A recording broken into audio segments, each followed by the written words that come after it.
Well, good morning, everybody. So, General Sullivan, General Brooks, thanks for letting me have a little bit of time here with this great group of professionals out there. As I start to talk a little bit here today, mainly I'll be talking about the Army operating concept. It's our vision, both of the kind of environment we're going to be working in the future and how we're going to go about it. Then I'll be followed by Lieutenant General H.R. McMaster on a couple of sessions here. We'll go into some of the details about how we're going to work on innovation, concepts to capabilities, and things like that. So it will appear as this was almost planned, the series of sessions and panels we have here, that hopefully you'll see this continuity as one leads to the other. Plus, it does give me the capability to defer all very difficult questions to HR when he gets up here.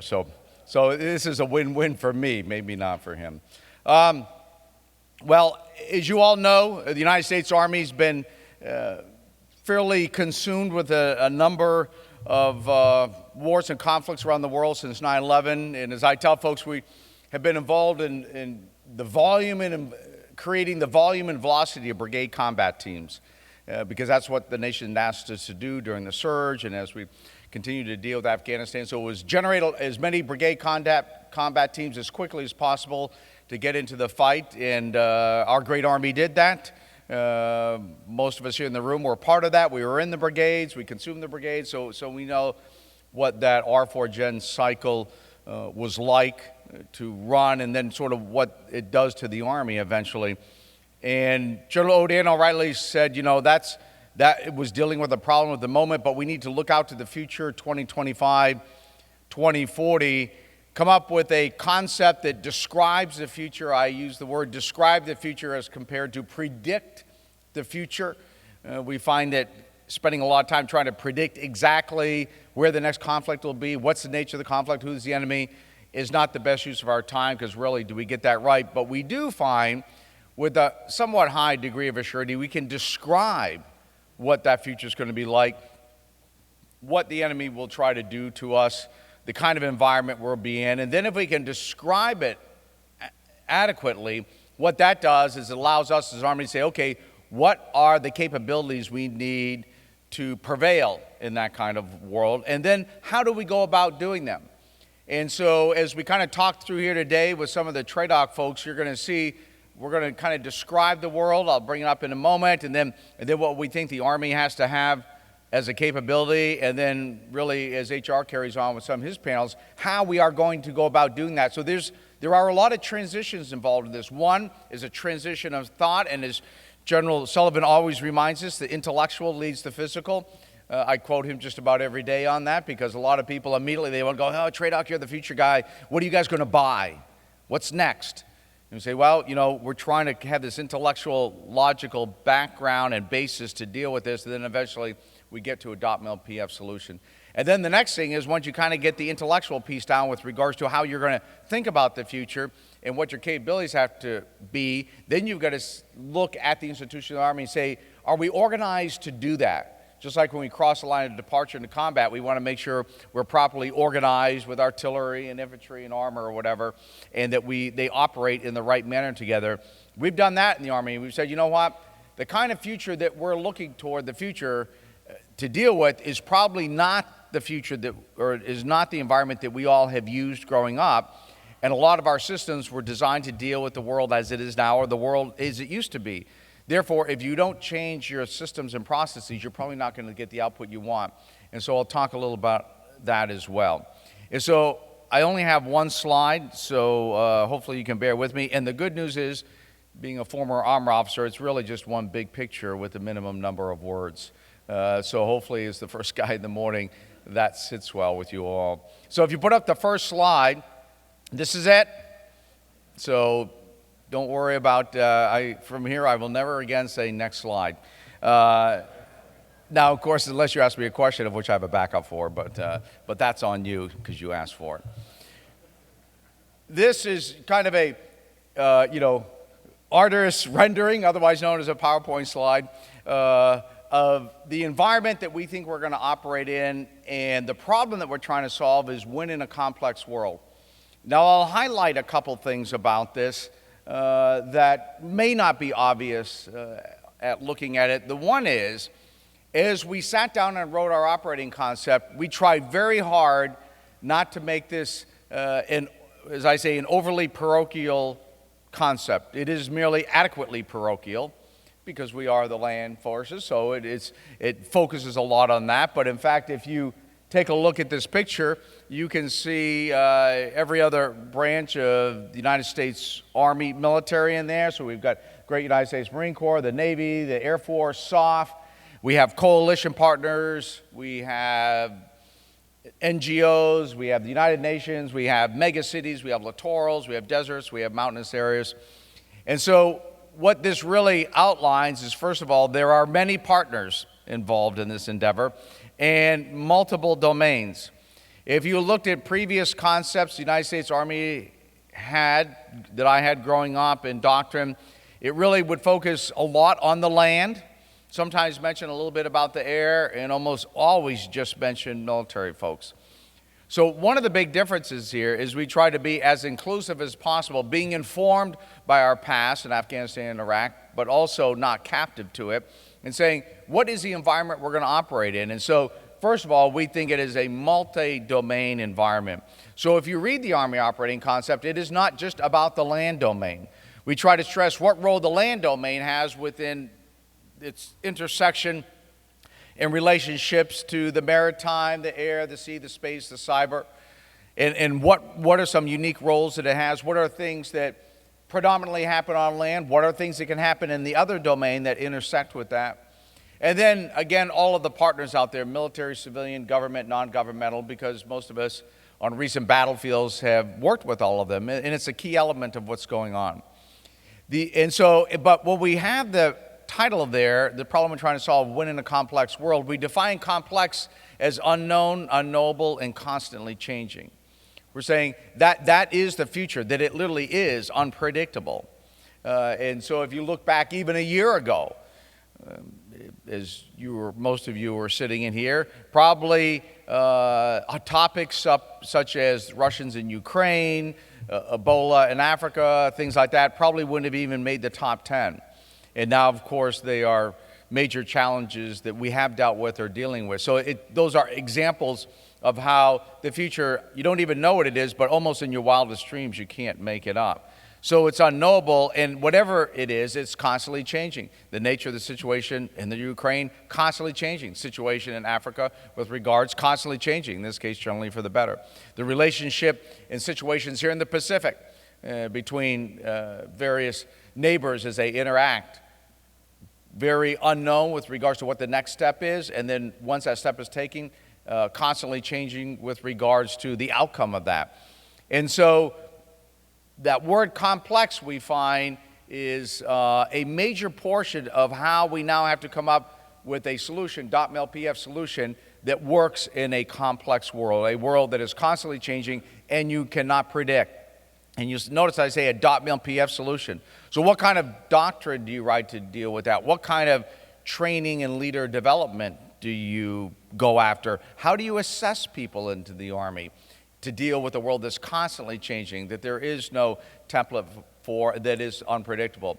And then when we put the word win in there, you win at the strategic level. You fight at the tactical and operational level, but you win at the strategic level. So we say win in a complex world. What we're saying is that all three levels of war, operational, tactical, and strategic, we're always looking to get to a position of relative advantage at all three levels of war in a world that we cannot predict and is constantly changing. And now all we have to do is come up with a .mlpf solution that puts us at a relative position of advantage at all three levels of war in a world that always changes. And then once we do that, we can shut down TRADOC and we'll be good to go. So we've got to get another good week or so work on our hands on how we are going to assure that we're always at a position of advantage at the tactical, operational, and strategic level world in a world that we cannot predict nor is constant. But actually, when you start thinking about that, it does actually give you great insights. At first, you would say, well, where do you start? In other words, you haven't really accurately described the world. You want everything, all three levels of war. It's sort of like, where do you start? Well, we've put some sort of markers on the wall on the left-hand side of this. And what we were saying, that these are sort of some macro capabilities, first-order principles that we're keeping in mind. And the first one there you can see on the left is provide the foundation for the joint force. Now, again, this is not overly parochial on our part, just adequately parochial. What we're saying is the Army uniquely as being the land force needs to have the capability and is generally put in our rucksack, the ability to bring together, and in some ways the picture denotes it, sort of synchronize all of these different capabilities and assets to compel activity on land, which is generally why we are ultimately trying to compel activity is on the land.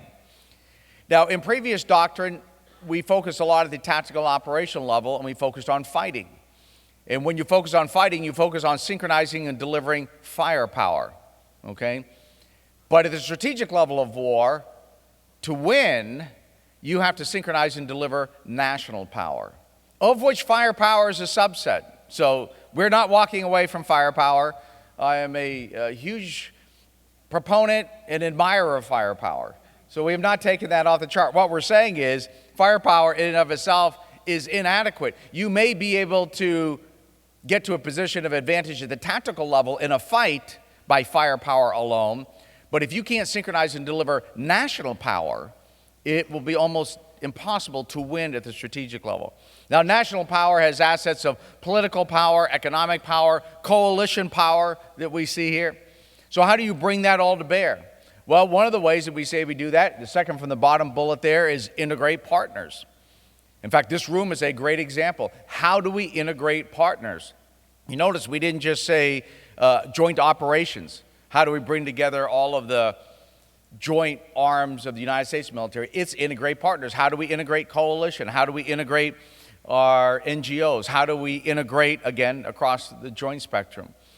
But when you think about that, there are a lot of implied and specified tasks that go with that, and it really then starts getting to the heart of when you start building a capability of the Army and when you start buying things, do you do it in a way that integrates partners? And I know yesterday's panel, the whole topic of interoperability came up. And a lot of times when people talk interoperability, the first thing they talk about is, well, does your radio talk to mine? I mean, we almost overly constrain the topic of interoperability. Now, we have to have a way to communicate, but there are a lot of other aspects that go into that. You know, example I say is if you're the brigade from the 101st Airborne and you get sent to Western Africa, and so you get sent there to deal with Ebola, and you're set up your brigade talk, and all of a sudden Doctors Without Borders walks in, or the World Health Organization, and you say, hey, we're here working with Ebola, and the great soldiers of the 101st will work on it. Hey, we wanted to start planning and coordinating with you.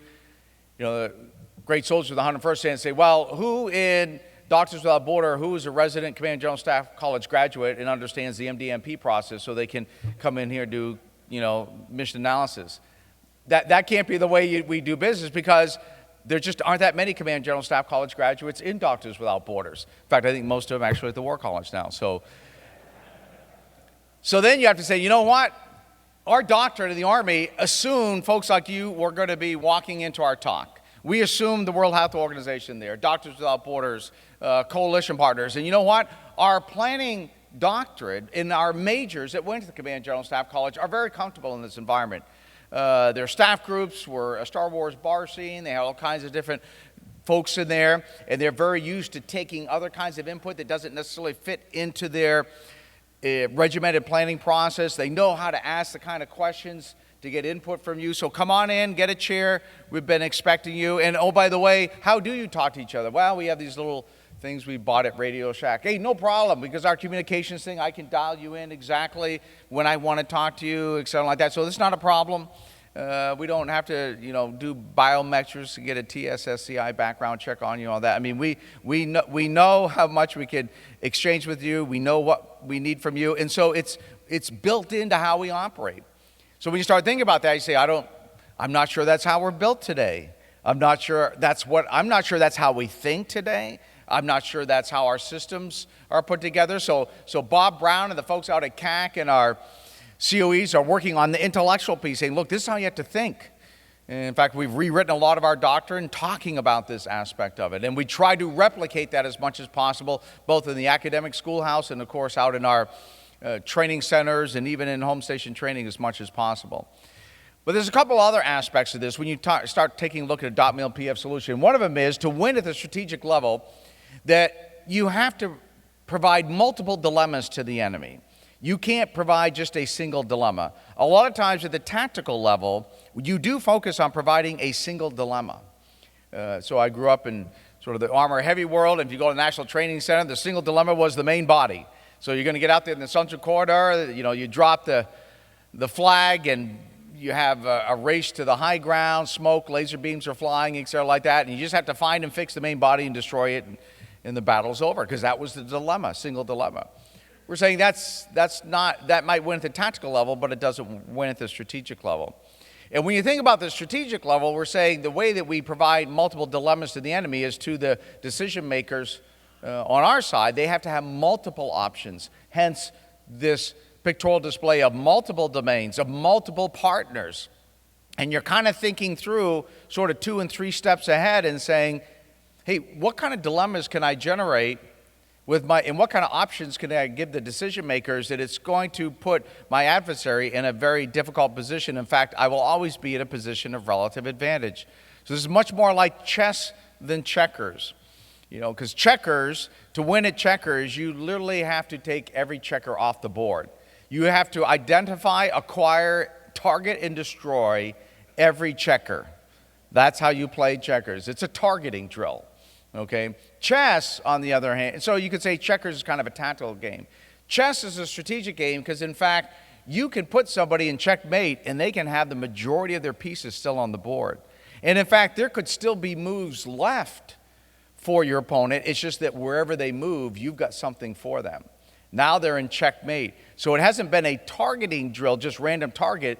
You are targeting very specific things with a very broad, long-term vision in mind that if you take those options away from them and put them in certain dilemmas, no matter what happens, you're in a position of strategic advantage. And so what you're doing is you are leveraging the other pieces on the board, you're blocking, you're putting them in that, you're leveraging multiple partners. And so what we're saying is the Army has to operate more like chess than checkers. We have to understand how to play checkers. We have to be able to acquire and target. But that's not the game we're playing. We're playing chess. Here's the big problem. When you show up to play chess or checkers and they put the game board down, you look at it, it's the same board. You're like, oh, I've seen this board before. I know how to play this. And the problem is you'll devolve back in. If the only game you've ever played is checkers, you see the board, you go, I know that board, I know that game, I got it. Seek and destroy.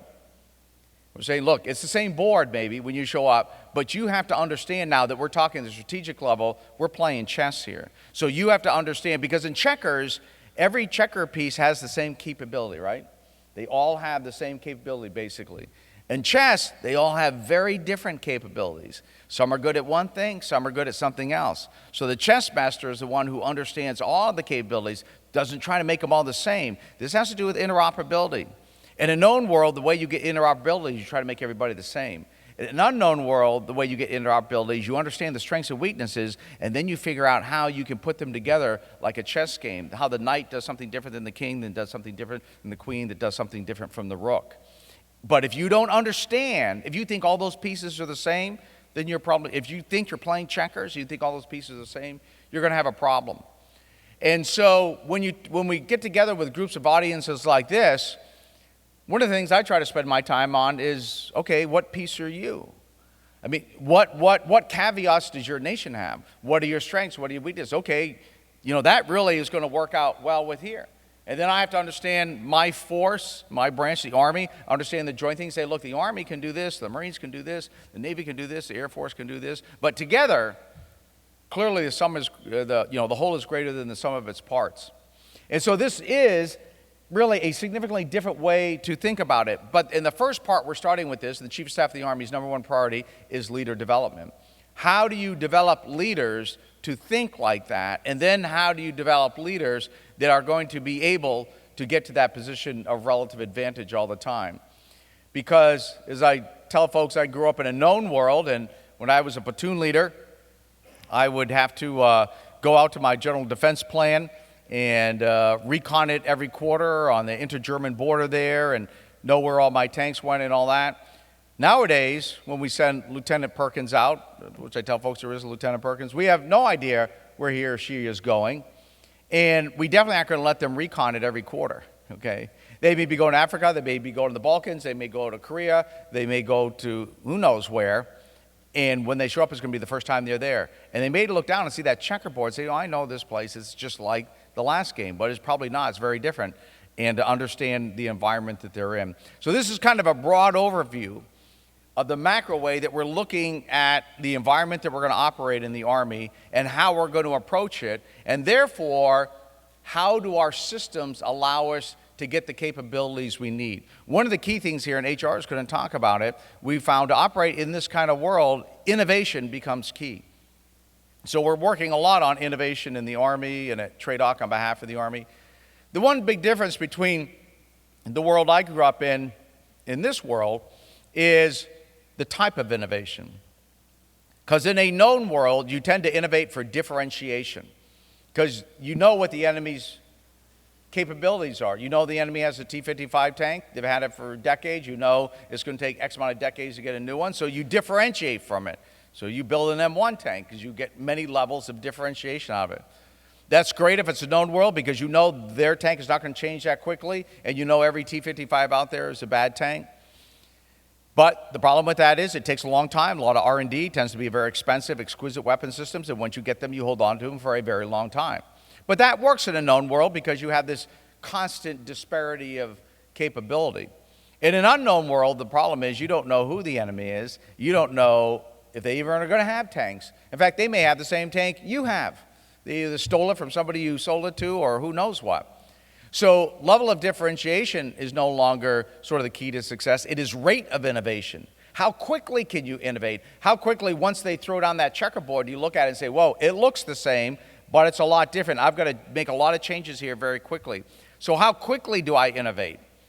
The challenge we have is most of our, if I talk about the material world, most of our acquisition processes and all that were built for the known world. So our acquisition processes deliver, by design, differentiation. They do not deliver rate of innovation. You do not buy new weapon systems quickly and replace them like that. In many ways, our intellectual processes, until recently, delivered sort of rate of quality of the plan. So a very long planning process, et cetera, like that, sort of somewhat constrained. Now what we have to do is we have to have the intellectual process that delivers a rate of innovation in understanding the problem. Understanding the problem changes very quickly. Understanding you have a capability, you start using it. There's a temporal nature to it. You use this capability, it's working for a while, but now the enemy has found something to overcome it. So now you've got to use a different capability or use the old capability differently. So there's a rate of innovation of thought, rate of innovation of application of current capability, innovation of producing material. It's not differentiation solely anymore. And so that's a .mil PF change. How quickly can you update doctrine? Okay, so Bob Brown's working on our sort of living virtual doctrine, things like that, because that's rate of innovation of our intellectual, institutional way of solving problems. So while this is sort of just one picture, and we try to put as many colors and arrows in it as possible, it really is an indication of the magnitude of the challenge we have in front of us. The good thing is we have great young soldiers out there that when I talk to them about this, they're like, well, of course, what's so new? This is the world I grew up in. I know that. You know, it took you generals this long to figure this out, that things change quickly. And so they're completely on board with it. It really, from our point of view in the U.S. Army, it's the institutional part of it, is our acquisition part of it. It are some of these other things that are a little bit longer in the tooth and take longer to change that we have to work on increasing rate of innovation. So with that, what I'd like to do is transition to questions, if we had any that were from the audience there. And I'm unprepared because I didn't bring my glasses, so I think Bob, there you go. See, the CAC commander is multi-talented, so he's all over this rate of innovation. We've made great progress in joint doctrine. How do we ensure that allies and partners of various skills and capability interests can operate alongside U.S. doctrine? You know, this is a great question. So I will tell you, as we talk about here, you can see integrate partners. So the first thing we did when we wrote this concept is myself and General Odierno went and personally briefed the Chief of Naval Operations of the Navy Staff, Chief of Staff of the Air Force, had the Commandant of the U.S. Marine Corps come down to TRADOC for a day and try to describe this to them so that within the own U.S. joint environment, they understood now this is our concept, which eventually will lead to changes in doctrine and capabilities, and HR is going to talk about it. One of the things that we're working hard to make sure that we move forward together, and I'll just tee it up, and HR can get the details, is we have a number of venues out there. One of them are our Warfighting Challenges, that we are taking sort of some of these first-order capabilities that we have to have and looking at them in depth.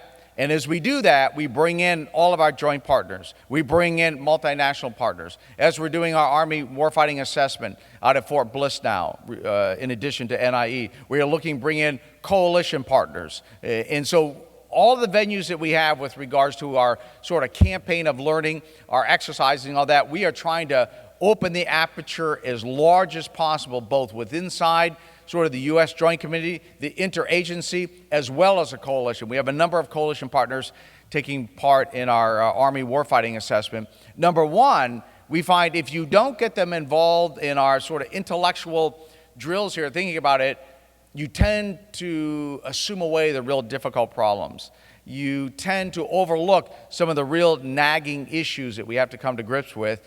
And it is no accident, actually, that you have myself, Bob Brown, and HR, a lot of the key leaders from TRADOC here today because of the huge international representation out there. So first of all, we can describe to you how we're thinking about things, our intellectual foundation, and then get in discussions with you and show you opportunities that we have for our coalition partners to take part, and then for you to get in dialogue with us, say, you know what, we're doing this, we're doing that. So that is a main reason we're here at this venue. So great question there. When ultimately occurs at the strategic level, the concept you describe is a tactical operational concept. It's a good concept, a necessary one. Describe features about U.S. weakness, strategic level. So it really has to do with, again, this concept of win at the strategic level and compared to sort of what you do at the tactical operational level. One of the big things about this, and maybe it shouldn't be at the bottom, you can see the bottom bullet there we have is consolidate gains.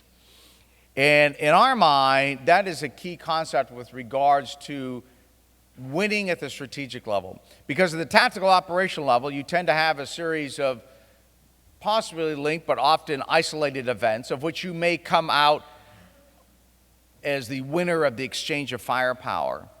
But if you cannot consolidate those gains, if you can't consolidate the tactical and operational activities and gains that you have in a sustainable manner, then it is very difficult to win at the strategic level. And generally speaking, to consolidate gains in a sustainable manner that puts us to a position of relative advantage, it means that you are consolidating gains of all of the players that are shown up there on the map. So your coalition partners, your obviously the joint force, which means at the very beginning, when you start off in these endeavors, you have to have a common understanding of the problem and a common visualization of how you're going to go about doing this.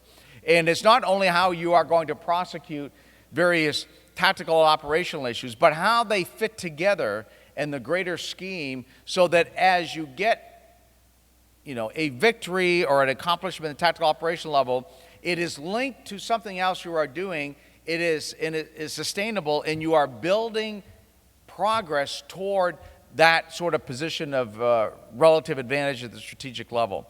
That's probably the number one thing when we talk about win. It's really that bottom piece there, because we actually are very good at the tactical operational level and have a number of sort of victories under our belts, however you want to describe that. It is at consolidating gains constantly in a sustainable manner, a manner of which it is very difficult to etch away at it.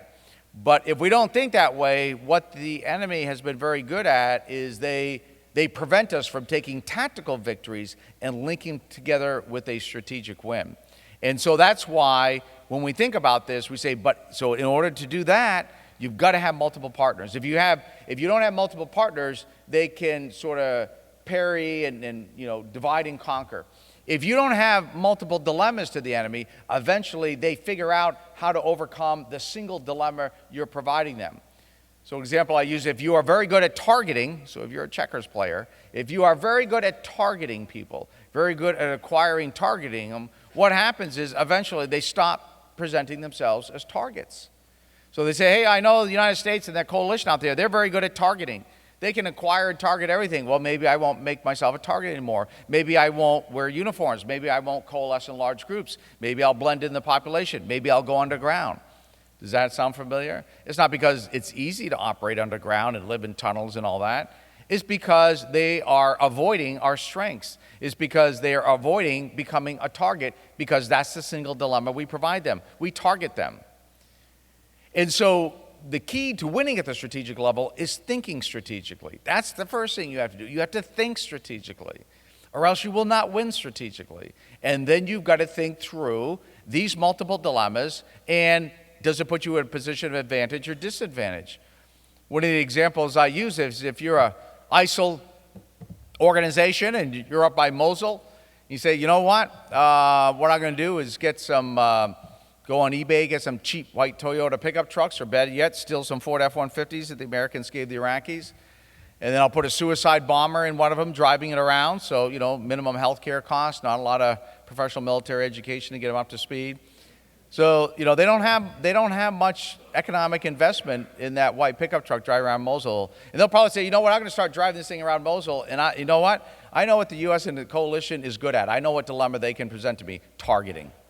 And so I'm going to get these guys driving around white pickup trucks in Mosul, and it's a matter of time. We're on TV watching Kill TV. What do we see? The X appears, and it starts tracking the pickup truck, and we know what comes next, right?